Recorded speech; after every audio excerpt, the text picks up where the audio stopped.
Now let's start with a story here in Nigeria. An unnamed female passenger who has narrowly escaped being attacked by angry passengers at the Victor Atta International Airport in Uyo after she blocked an Ibom air flight bound for Abuja. The flight, scheduled to carry about 100 passengers, including the crew, was delayed due to her actions, as revealed in a statement issued on Saturday by the Director of Public Affairs and Consumer Protection of the Nigerian Civil Aviation Authority, Michael Achimogu. According to him, the issue began when the airline informed passengers that luggage exceeding 20 kg might not arrive on the same flight but on the next available one. While passengers initially agreed to this agreement, the woman became furious upon discovering her bag had not been loaded onto the aircraft. She disembarked and demanded that her bag be loaded immediately, threatening to prevent the flights from taking off. Attempts by officials from the Federal Airports Authority of Nigeria, Aviation Security and the pilot to mediate proved unsuccessful. The woman re-entered the cabin to retrieve her bag but then blocked the aisle, continuing her protest. Now let's take some tweets and see how some Nigerians are reacting to this trending video. The first tweet there reads, if you can just pull that up, Michael says, events like this help the agencies to identify opportunities for improvement in passenger handling protocols. However, it does not justify unruly passenger behavior. The next tweet there reads, I don't see why she should be prosecuted. She did the right thing. Her luggage should not be left out, and airlines should not bite more than they can chew by collecting money from passengers and leaving their luggage out for another flight to bring it. She did the right thing. And then finally, that last tweet there reads, she should be blacklisted by all domestic airlines from flying for at least 2 years. Goes ahead to tag the Honorable Mr. Festus Keyamo, saying you should look into this matter before it becomes a norm by unruly individuals. Now, I'm sure you've all seen this video. I picked those 3 tweets because it's almost like 3 sides to the story. Yes. One person is defending her, the other person is saying this is a good thing so that we can know how to handle such people next time. And one person is saying let's just ban her outrightly. So let's start with you, Vimbai. What are your thoughts? I think Nigerian authorities are very kind, because I refer to an incident that happened during the festive period in South Africa where a lady who was flying, they were airborne, and she became rowdy because she wanted more alcohol. So, they were serving alcohol, she took more, she was obviously intoxicated. So she had a back and forth spat with the air hostess because she was demanding that her right is to have more alcohol. Anyway, when the flight landed, she left there in handcuffs. She was immediately arrested because there's zero tolerance for unruly behavior on an aircraft, on an airline. It's dangerous. You're putting so many things at risk in that space. But this lady is selfish. The terms and conditions were explained and she accepted, she agreed to them. So I think that her behavior was extremely unfair. But for me, what was my main, another thing that caught my attention is the fact that the airport in Uyo, now that Ibom Air is expanding, they really need to get the international landing protocol that allows them to take off and land in hours of darkness. It's very important. I know Calabar is in the same boat, but Calabar doesn't have that much traffic. But Uyo, I think in this day and age, because this flight ended up being cancelled, right? Because the sun had already set. So I think it's also very important for a carrier like Ibom Air that's expanding and that's become such a, a lot of people love Ibom Air. It's reliable, it's clean, the aircrafts are relatively new and so forth. So I think this is also a time for the governor to look into ensuring that that international landing protocol that allows takeoff and landing during hours of darkness also be be purchased for the airport. Thank you so much. Fantastic submission. And of course, just to add, the Ncaa has actually said that they will be prosecuting this passenger. What are your thoughts, Ayo? Okay, so there are a number of things that are strange to me in this story. The first thing is, if you'd been told verbally and you agreed to it that your luggage would arrive late, why did you make such a fuss? I think that's where, in terms of giving the other person the opportunity to speak, would be where one of the things that would come from, because it doesn't make logical sense. If you agreed, you are aware that your luggage would not go with you, why then did you now decide to make a fuss while you're on air? But that's one part. So let me pack that aside, maybe until we hear the woman's version of things. I don't think we've heard her own version, only the version of Ncaa. First of all, kudos to Michael Achimogu. I've often talked about how I respect the work that he does. I've had an opportunity to engage him myself, and his response was very swift. I think he's done really well in the Ncaa. But this is tantamount to terrorism. It could be seen as an act of terrorism, where you hold up a flight, like you mentioned, Vimbai, a number of people putting a lot of lives at risk. It's a national security issue. And maybe she wasn't aware of it and decided to do her own personal protest on the plane. Totally responsible. Another criticism has come for security protocol, security officials at the airport. Why did they allow her extend for that long and deprive the other passengers of flying? It's one person out of about 100 and something people. Why wasn't their response swift enough? I've seen cases where someone is, but risky was risked off an international flight, just because yes, it's very swift, you understand, because what if she was a real terrorist? Would we have waited for her and just been looking and be saying, oh, there was someone, and then wait till the plane couldn't fly? So I think that's one area, and I'm glad that in that Michael Achimogu's tweet or X post, he had said that there are lessons to be learned from the side of the Ncaa. Their response protocol to security challenges such as this. It could have been someone else. It could have been someone brandishing a weapon. It could have been someone who was, would they have also said, oh, we couldn't do anything? And so the passengers were well within their rights to be quite upset. And I think they also should to the airline who made them miss their flight. Yeah. The issue is not just the woman. The fact that the airline, Ncaa, and all the people involved did not respond in time. In fact, what I was not thinking is that we're so used to missing flights that it wasn't a big deal to them, because in other parts of the world, what you're thinking in your mind is that this has to go on schedule because it will affect other Connecting flights. It would affect the morning, because now they had to fly in the morning. We know how that could disrupt. So you are making things go by. So okay, the flight will not move tonight. Everybody sit down. We're so used to that. So then the final point I'd like to say is this: it's great to see the perspective of the other side. We often talk about airlines who delay, airport officials who are unwilling. So we see that passengers themselves are also guilty of The these culprits things. as well. Sometimes are the culprits. Sometimes I feel sorry for some of those airline staff members who have to face the the anger of passengers. So this also shows the other side of the story. It's not just the airline and the airport officials. The big issue here is security. And security is the primary issue in aviation.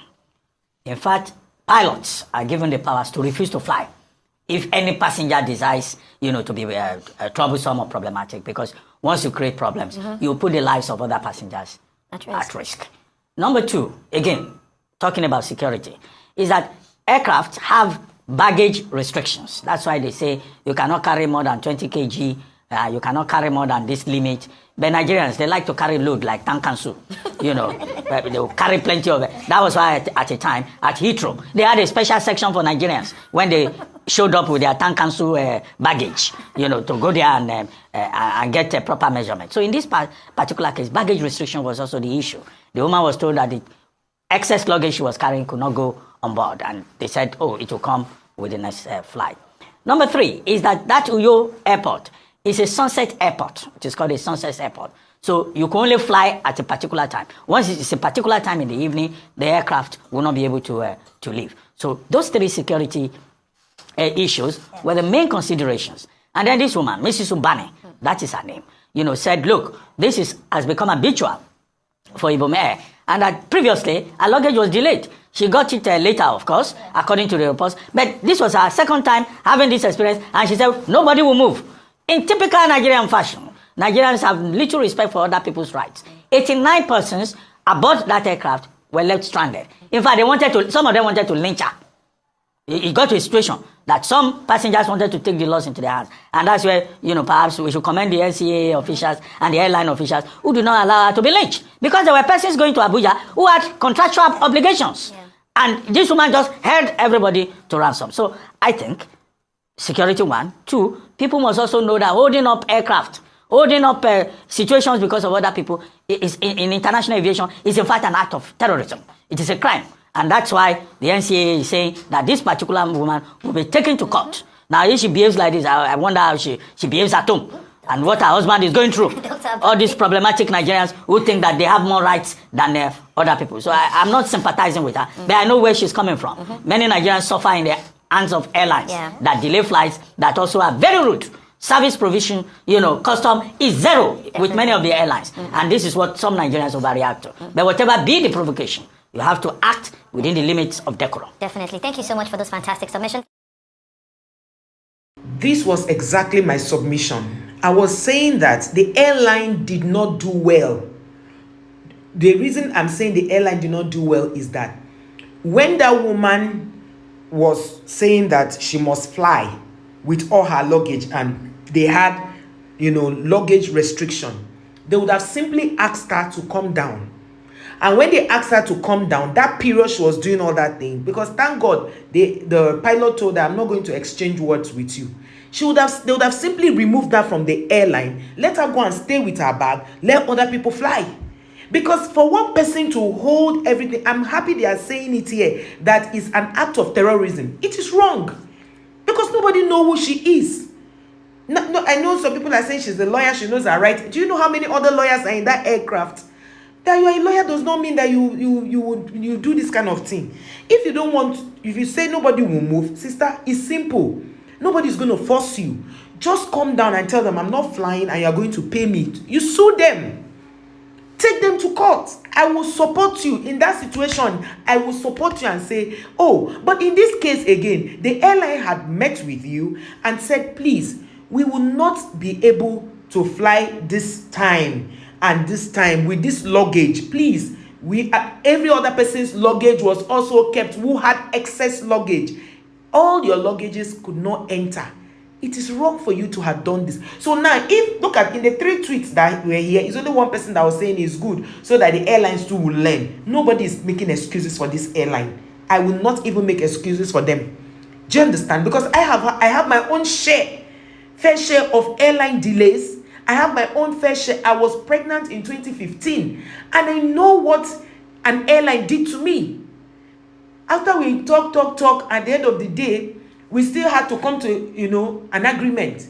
You cannot, because your bag is not inside, your excess luggage, not that it was all her bags, you now stop other people from flying. It is not right. And if they are going to prosecute you, I support them. Let them prosecute you. Yes, we always call out airlines. This time a passenger had done something that is wrong. We should also call her out. That does not excuse the airline Ibom Air for being liable. It doesn't excuse them. But look at, if you were 100 in that plane and you are the only person holding 99 people plus children, it's not fair. And people will have to now go to buy new tickets to take them to the UK. Haba, let us be considerate. Yes, it's your right to travel with your luggage, but they told you people and announced it, and you did not stand on ground to say no. Immediately you entered, they announced, take off. You started causing problem. Is it not a risk? Please, people should listen to this thing very well and understand where we are coming from. You are posing as a risk. You know what it means? Going up there is you are in the hands of God. Oh. You are souls. Let me put it that way. So it's not nice. That's my own take. I don't know what any other person would take. And now that they are going to prosecute her, it's going to stand as, because I've seen a lot of lawyers receive briefs of airline and they win the cases. So let a passenger also be taught a lesson so that next time they will not do this again to other people. Imagine maybe you are flying from Canada to Nigeria and somebody does this, or you are flying from Australia or from UK to Nigeria and somebody does this on an aircraft, and they delay you and you have to now pay another this thing. It's not nice now. That's my point too. I'm happy that the government had come, but that's the Ibom Air too. They should face some sanctions also, because me, I like to balance things. That's how I am. Let her put other people in her shoe. What if she was the one having an interview in Abuja, or and you see what they are saying, that once it's late in the night, they cannot fly because it poses as a risk to the people going. There were children on that aircraft and all of those things. Just warn you. You could even fly and still demand and place charges. There are many ways to see. Let me tell you something. My mother used to tell me, don't ever overreact to spoil a case you should have won ordinarily.